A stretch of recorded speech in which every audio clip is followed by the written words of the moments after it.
Hi!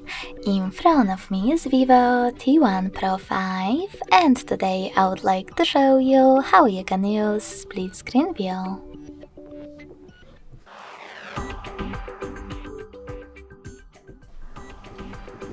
First of all, open one of your apps that you wish to use in this view, like Play Store.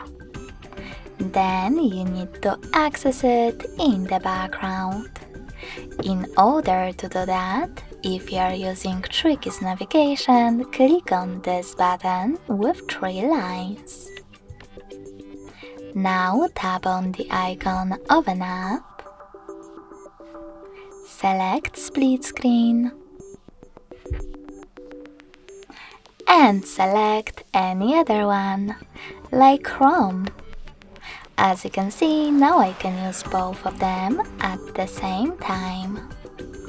If you want to go back from this mode, drag one of your apps all the way up or all the way down and click on Home button. You can also open one of your apps and go into Tab menu instead.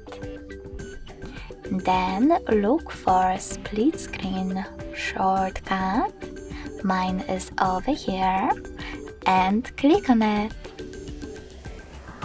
Then pick the second app and operate in both the same way. Thanks so much for watching. If you enjoyed this video, don't forget to leave a like, comment and subscribe. Bye!